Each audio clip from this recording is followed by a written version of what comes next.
Hola, buenas tardes. Mi nombre es Natalia Pico, soy psicóloga en formación de la Universidad Manuela Beltrán. Hago parte del octavo semestre y hoy trataremos el tema de cómo las terapias alternativas y la espiritualidad se relacionan con la salud. ¿Cómo vas? Bien, gracias. ¿Y tú cómo vas? Bien, todo bien, aquí aguantando el frío. Está haciendo harto frío. Sí, está haciendo harto frío. Bueno, ¿te parece si empezamos con la entrevista? Dale, cuéntame cómo es la cuestión. Bueno, yo te voy a hacer unas preguntas y pues Sí, tú me las vas a contestar y ya. listo. Bien. Pero entonces, pues, me gustaría que me pusieras en contexto, por favor. O sea, exactamente sobre qué va a ser y... La idea es que, bueno, la tarea se trata de cómo se relacionan las terapias alternativas con la Sí, salud y la espiritualidad. perfecto. Ok. Entonces, bueno, en la primera pregunta, ¿cuál es tu nombre? Mi nombre es Miguel Alejandro Rico Buitrago. ¿Cuánto tiempo llevas practicando o enseñando yoga? Practicando llevo aproximadamente como yo creo que unos 14 años y enseñando llevo como unos 11 años tal vez. Bueno, ¿de qué se trata el yoga? Wow, ¿de qué se trata el yoga? Listo. Bueno, para poder entender el yoga es muy importante, digamos, como entender el contexto, ¿no? Entonces, obviamente, tenemos que entender que la cultura o digamos como las condiciones o el cerebro del oriental es diferente a las condiciones y a la cultura del cerebro occidental, ¿no? Entonces, estamos hablando de nosotros estar aquí en la Tierra y ellos allá estando en Júpiter, ¿no? Porque obviamente cuando tú llegas a una clase de yoga, te hablan de unos nombres de posturas y unas técnicas de respiración y unas técnicas de meditación. Y entonces, pues, digamos que es importante, o sea, para poder definir lo que es el yoga, pues primero tenemos que entender muy bien, digamos, el contexto, ¿no? Entonces, habiendo dicho eso, eh, me atrevería a decir que el yoga es como un sistema, ¿no? Que lo que busca es mejorar y potencializar la condición del individuo, de la persona, ¿no? Es llevarlo a un estado más elevado. ¿No? Cuando digo estado elevado no me refiero exclusivamente, digamos, a una cuestión como medio mágica, esotérica, ¿no? Y que van a pasar estas cosas. No, sino es desde la condición de cada uno, desde la persona, es como poder hacer de esa persona un mejor ser humano. Ok, la siguiente pregunta, ¿de dónde proviene el yoga? El yoga proviene de la India. O sea, el Mm. yoga aproximadamente, o sea, el yoga es una tradición muy amplia, es muy inmensa, ¿no? Hay muchas eh, escuelas, líneas, tradiciones, maestros, tiene muchos matices, muchos colores, muchas interpretaciones, pero más o menos, digamos, si nos vamos a un estudio más desde la arqueología, por ejemplo, o lo que nos dicen los textos donde están plasmados todo esto de lo del yoga, por lo menos datan casi aproximadamente más de 3.000 años, 4.000, 5.000 años. Es algo muy antiguo que nace pues en lo que ahora lo conocemos como India. Bueno, si un paciente está tomando una medicación para la depresión, ¿puede dejarlo cuando empiece a practicar yoga? Uf, bueno, esto yo lo voy a hablar desde mi experiencia personal, ¿no? Esto es una opinión personal. O sea, es posible que pronto otro profesor te pueda decir lo contrario. yo digo que siempre va a haber un factor de riesgo. O sea, es decir, eh, dentro de la práctica de la meditación, de yoga, pues enseño mucho la meditación, ¿no? Y entonces cuando tú enseñas la meditación, muchas cosas van a salir a relucir, muchas cosas van a aparecer, ¿no? Pensamientos, ideas, emociones, y obviamente cuando una persona está en una condición en particular y necesita eh, la herramienta o el medio de un medicamento, pues esto hay que verlo con, digamos, es importante saber muy bien uh,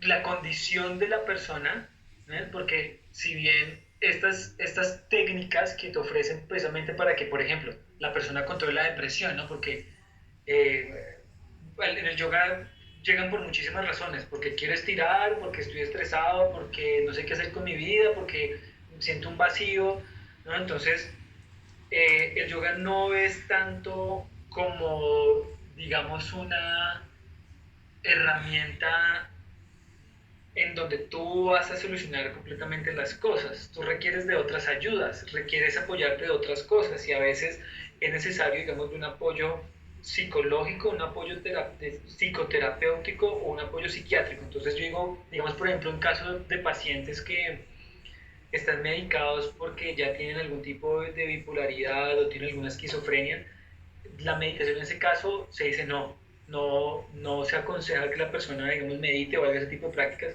Pero digamos, en el caso de una depresión, por ejemplo, yo tengo personas que están medicadas por ansiedad, por depresión y hacen la práctica del yoga y tienen muchas mejorías y personas que incluso tienen una disminución en el medicamento, hasta incluso lo dejan.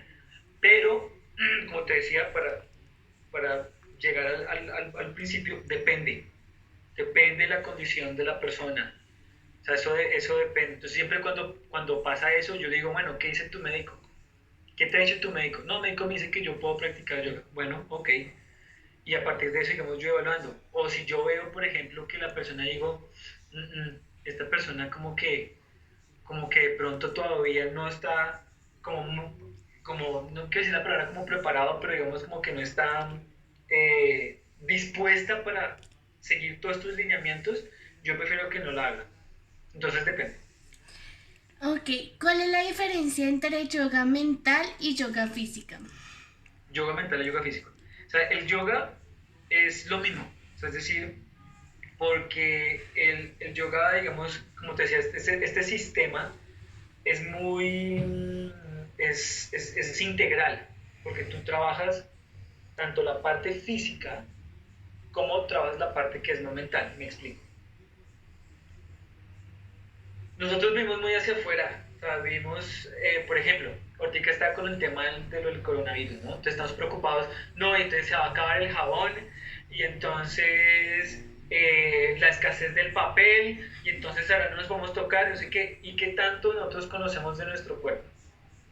¿Qué tanto nosotros conocemos de las cosas, de cómo reacciona nuestro cuerpo frente a todo eso, ¿no? Entonces, obviamente, ese yoga nos acerca a hacer una introspección que me permita a mí conocer mi cuerpo, conocerlo, ¿no? Entonces, tú en el yoga, digamos, de la parte física, se hacen ciertas posturas que están diseñadas para trabajar ciertas cosas en el cuerpo, pero todo te lleva a una conciencia. ¿Ves? Sí, tenemos este cuerpo, pero ni sabemos cuántas vértebras tiene, ni sabemos cómo funciona el sistema respiratorio, ni sabemos cómo en el caso de un virus, cómo mi cuerpo va a reaccionar, ¿no? Entonces nos lleva a eso y paralelo a eso tenemos el trabajo mental, ¿no? Porque tengo el pánico, ¿no? Entonces tengo el pánico con lo que está pasando y entonces yo no me doy cuenta del pensamiento, lo que está creando a nivel del cuerpo. No me estoy dando cuenta ese temor o ese miedo que está ahí dándole vueltas y ahora qué voy a hacer, no, y terrible, entonces se acabó el mundo y todos están muriendo y entonces ya, mira lo que crean. Entonces precisamente el yoga trabaja ambas, ¿no? Como, oiga, trabaje su cuerpo, no en el sentido, digamos, como cuando tú vas a un gimnasio para sentirte bien, sino trabaje su cuerpo para entenderse usted mismo en este cuerpo, encarnados en este cuerpo, pero también trabajo la parte mental para entender cómo opera nuestra mente, cómo operamos nosotros, ¿para qué? Para que yo pueda eh, tener una mayor claridad, tener un mayor discernimiento, tener un mejor estado anímico, tener una mejor, pensar de una manera diferente para que yo pueda, entendiendo todo ese sistema, pues digamos, pueda tomar mejores medidas, por ejemplo, con lo que está pasando ahorita. Entonces, ahí están las dos. Mm, ok. El sobrepeso es un problema actual para la sociedad y para la salud. ¿El yoga nos puede ayudar con ese problema?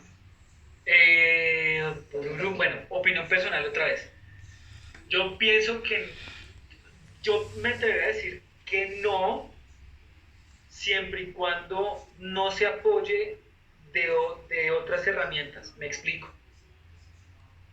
Un trabajo de yoga, o sea, hay diferentes estilos de yoga. Y digamos, por ejemplo, hay un yoga donde el trabajo físico es mucho más activo, es mucho más dinámico, ¿no? Entonces, obviamente, en esas clases tú puedes sudar, en esas clases tú puedes hacer una activación cardiovascular, por ejemplo, que es vital para la eliminación de las toxinas y todo. Pero no está diseñado para que tú necesariamente tengas que bajar de peso, ¿no? Porque es que bajar de peso no depende solo que tú sudes. Bajar de peso depende de la alimentación que tú lleves. Bajar de peso depende del estilo de vida que tú tengas. Bajar de peso depende también de una cuestión mental, ¿no? Porque si yo estoy comiendo por un tema de ansiedad, entonces tengo que empezar a mirar qué pasa con mis pensamientos. Entonces, obviamente, si tú haces de pronto un apoyo con otras cosas, ¿no? De nutrición, de pronto con otros tipos de ejercicios, el yoga te puede ayudar a bajar de peso. Pero solo si, es decir, si tú lo vas tú a hacer yoga porque quieres bajar de peso, yo no he visto casos de que las personas lo que hacen es perder masa muscular, como en mi caso personal, por ejemplo. Porque el yoga no es un ejercicio físico. La parte física del yoga no está diseñada como, no es un ejercicio de gimnasio donde tú haces spinning y haces estiramientos. Se ven muy similares, pero el objetivo es diferente. Ok. ¿El yoga nos ayuda con problemas de articulaciones, columnas o problemas de salud generales? Sí, total. Digamos, una de las ramas, digamos, del yoga está muy enfocada en la parte, digamos, podemos llamarle más una parte, digamos, como terapéutica o de una parte más restaurativa, ¿no? Entonces, muchas cosas que nosotros hacemos es hacer alineaciones de postura, ¿no? Entonces, por ejemplo, eh, como la mayoría de las personas que van a una clase de yoga, por lo general son personas que trabajan en oficina, entonces siempre van eh, con problemas, dolores o molestias en la espalda o digamos en las rodillas o en el cuello. Entonces nosotros hacemos es, con medio de esas posturas, es trabajar la alineación, que la persona tome conciencia de su cuerpo, ¿no? Como ya lo hemos hablado, y de esa manera, digamos, podemos hacer correcciones de postura para que la persona, digamos, pueda mejorar su calidad de vida, ¿no? Entonces, por ejemplo, no sé, hacemos mucho énfasis en el cuidado de la espalda, ¿no? El cuidado de la espalda, ¿no? Todo lo que ocurre a nivel de la columna, todo lo que pasa a nivel de la médula espinal, todo lo que pasa a nivel de, digamos, del sistema nervioso, ¿no? Todo lo que pasa entonces a nivel articular a raíz de eso, entonces nosotros hacemos posturas que están enfocadas a que la persona ayuda a enlongar la postura, ayuda a no sobrecargar las articulaciones, ayuda a liberar tensiones, ¿no? Eso acompañada de técnicas de respiración, de relajación, acompañada también de la misma meditación, para que al final la persona, por ejemplo, es muy común personas que van lesionadas a las clases, no siempre, pero es común. Oiga, es que me operaron, o es que a través del pasar mucho tiempo en el computador tengo una hernia discal, etcétera. Entonces lo que nosotros decimos es, claro, trabajamos cada condición de cada persona y lo que buscamos es tratar de que si bien la persona ya tiene una condición, no aumente la lesión, no se siga aumentando, sino que se pueda mantener, pueda incluso ayudar a aliviar cosas que pueden estar relacionadas con la lesión, como por ejemplo dolencias musculares o incluso resistencias a nivel mental, ¿no? Entonces, ¿por qué me duele? ¿Por qué me está pasando esto a mí? Porque entonces intentamos como eh, intentamos es como disponer o compartir todas estas cosas para que la persona diga, oiga, si bien tengo esta hernia discal, ya sé cómo me tengo que sentar en una silla, por ejemplo. Entonces yo sé cómo tengo que colocar mi espalda, ya sé que tengo que hacer pasos activas, ya sé que este ejercicio no lo puedo hacer. Y además yo me doy cuenta que cuando me la espalda, tengo que aprender a respirar de esta manera para que de esa manera yo pueda, digamos, aliviar un poco el dolor que yo pueda estar sintiendo. Bueno, cuéntame cuáles son los beneficios del yoga. Los beneficios del yoga. Bueno, ya te he dicho, digamos, de una manera encriptada todos los beneficios de la práctica del yoga, pero me atrevo a decir que la práctica del yoga, el, el, el, el mayor, tú puedes tener beneficios físicos, ¿no? Ayudas a que el cuerpo descanse, a mejorar la capacidad, digamos, de resistencia, a mejorar la oxigenación de los órganos, a mejorar también la condición cardíaca, ayudas a que tú puedas mejorar también para respirar, ¿no? Te ayuda a que tú estés mucho más calmado, te ayuda a que tú puedas eh, disminuir los niveles de estrés, etcétera. Pero creo que el mayor beneficio que tiene la práctica del yoga es que mejora tu condición como persona, ¿no? La mejora, ese es el mayor beneficio. O sea, todos hablamos de beneficios, que tú puedes tener un beneficio con otras prácticas, que tú haces de gimnasia o practicando artes marciales, pero el beneficio que tiene esto es que tú te aprendas a aceptar como tú eres. Ese es el mayor beneficio. Tú te aceptas como tú eres y te ayuda a mejorarte como tú eres. Ese es el mayor beneficio de la práctica del yoga. Para ti y para los demás, ¿no? Por supuesto. Bueno, ¿cómo se relacionaría el yoga y la espiritualidad? El yoga de espiritualidad. Espérate que se me va a apagar la pila del computador.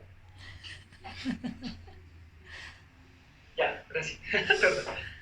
Eh, ¿En qué se lo yo con la espiritualidad? Pues bueno, mira, el, me gustaría volver al contexto. Entonces, obviamente, si queremos entender el yoga, tenemos que entender las condiciones allá en la India, ¿no? ¿No? Entonces, en la India, por supuesto, tenemos que hablar de muchísimas tradiciones, ¿no? Cuando hablan de lo que llamamos el hinduismo, entonces tenemos que hablar de muchas tradiciones, ¿no? Siendo la India, o siendo el hinduismo más bien una tradición, un sistema politeísta, ¿no? Entonces obviamente está ligado a cierta espiritualidad que obviamente si nosotros lo filtramos a través de nuestras condiciones occidentales, pues obviamente nosotros hablamos, espiritualidad, hablamos acerca de Dios, ¿no? Porque yo soy católica o porque es lo otro, no, si tú vas allá a la India, hablan de espiritualidad, pero no necesariamente están hablando de una espiritualidad de un aspecto religioso, claro, lo tiene y hay corrientes que manejan eso, pero hay otras que no lo manejan, ¿no? Pero en todo caso, sí, digamos, está implícito una cuestión de espiritualidad. De espiritualidad, obviamente tenemos que definir qué significa espiritual y entender entonces espiritual necesariamente tiene que ver con una cuestión religiosa y qué tipo de religión, etcétera, pero sí, están algo que están ahí intensamente relacionados. Bueno, y la última pregunta, ¿cuál sería la relación del yoga y la psicología transpersonal? Ajá, bueno, yo he estado, he estado en contacto con estas corrientes terapéuticas o psicologías de tercera generación, ¿no? Entonces la transpersonal, la gestalt, toda la línea conductual, ¿no? Y ya me parece curioso que estas corrientes, ¿no? Si tú vas a un estudio, digamos, de la psicología de las más antiguas, ¿no? Clínicas, nunca te van a hablar de yoga, ni nunca te van a hablar de meditación, no, eso no sirve para nada. Pero he visto que estas psicologías nuevas, estas ramas nuevas, están integrando estas corrientes orientales, ¿no? Entonces, yo he estado interesado, digamos, por esas informaciones como terapeuta, ¿no? Transpersonal o algo, no lo he hecho, pero he estado mirando y me di cuenta que ellos ya adoptan muchas cosas, ¿no? Adoptan cosas del yoga, adoptan cosas de la meditación, adoptan cosas del budismo, por ejemplo, adoptan cosas de todas estas tradiciones orientales. Entonces, lo que yo creo es que estas corrientes, o sea, está viendo como un sincretismo y esta gente que se inventaron pues todas estas corrientes de estas terceras generaciones, lo que están haciendo es ver los beneficios precisamente que tienen estas prácticas orientales y dicen, oiga, estas vainas pueden complementarse con todas nuestras tradiciones de la psicología y la filosofía, ¿no? Entonces, todo el apoyo, digamos, por ejemplo, de la neurociencia ahora, y está todo de la mano de, mire cómo el yoga, desde una parte científica, tiene estos beneficios y esto se complementa muy bueno, digamos, con un trabajo psicoterapéutico, por ejemplo. Se complementa súper bien. Entonces yo creo que lo que están haciendo es que, claro, las están como acobijando. Bueno, y ahora sí la última. ¿Cómo a través del yoga, cómo podemos regular nuestra energía a través de los chakras? A ver, ¿cómo podemos regular la energía a través de nuestros chakras? Desde la visión general de la práctica del yoga, eh, digamos,